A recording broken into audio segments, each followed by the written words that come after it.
Hello everybody, I don't usually make a video a day after. I don't usually make videos daily. I'm half slack, however Larry Brock has decided to resign today. I wish him the very best. He was a wonderful critic, in my opinion.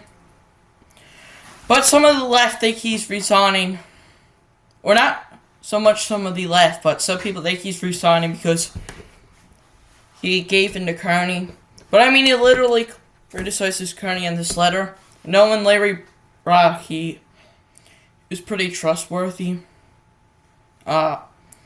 He wouldn't give in to Carney like that, knowing him. He would be probably one of the last ones to, he's pretty, trustworthy, but also he criticizes Carney here. He's getting a lot of support.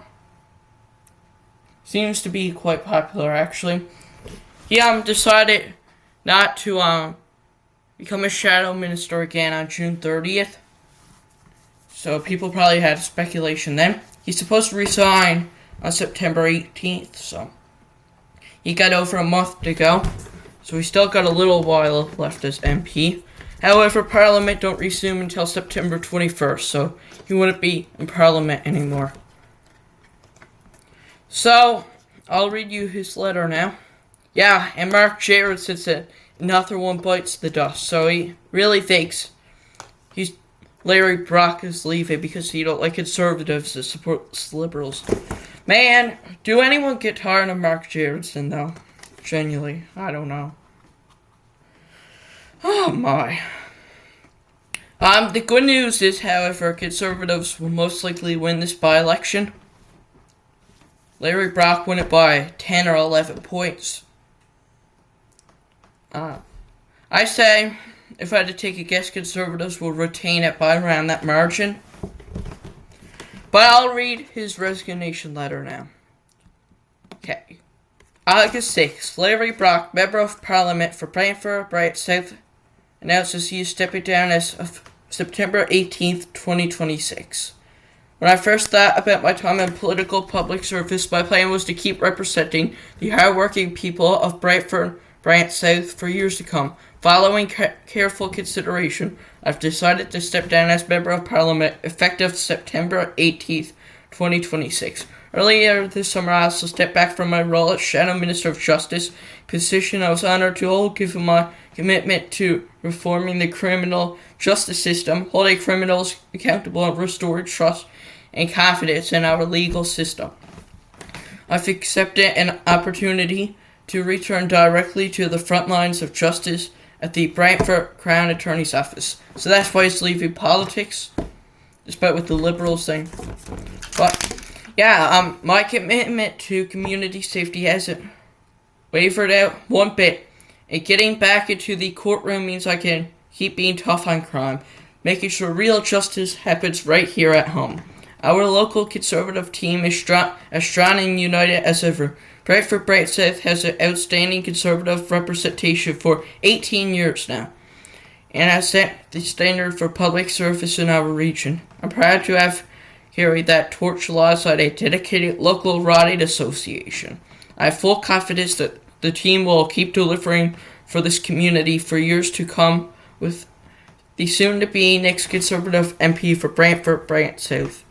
The trust this community placed in me throughout my time in office is something I'll carry forever. It's a powerful reminder of how much responsibility comes with this role, especially with so many local families facing the weight of rising living costs, economic uncertainty, and weak on crime policies under the Carney-Trudeau government. The whole journey has been incredibly inspiring. Again and again, people of Brantford Bright South have shown remarkable resolve, neighborly care, and common sense. This is a community that values hard work, public safety, and personal responsibility. I have no doubt there are great days for our riding and our country. I also want to recognize the leader of His Majesty's loyal opposition, Peter Poilievre, and the Conservative caucus team. Their steady, displanted leadership has given Canadians a clear, credible vision built on physical responsibility, and law and order. The Conservative Party focused leadership, commitment to putting common sense priorities front and center in the national conservation are more necessary than ever before. They are truly a government in waiting, with Pierre Poilievre as Canada's next Prime Minister. None of this work would have been possible without my incredible team in Ottawa and Brantford. Every day their dedication made sure local voices came first and every constituent was treated with respect. But most of all, deepest thanks go to my wife Angela and my daughters Jenny and Emma. Being a politician's family asks a lot, and their unwavering faith in me has been my greatest source of strength. Representing the people of Brantford, Brant South has truly been the honor of a lifetime. With sincere gratitude, Larry Brock, Member of Parliament for Brantford, Brant South. Yeah, so that is Larry Brock's resignation letter. Wish him the best. So I'm going to show you some other videos. Michelle Ferrari made one. Let's see what she said here. Now, I don't want to copyright, so she made a statement here.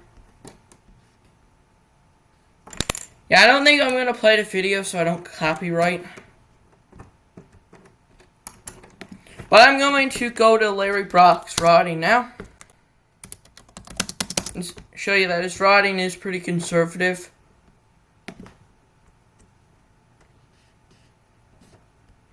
Yeah, so basically... Yeah, so the first time he won by 12-ish points, and the second time he won by 11. So very similar between the two times. Despite the NDP even dropping a lot, he still managed to hold on about the same amount of margin.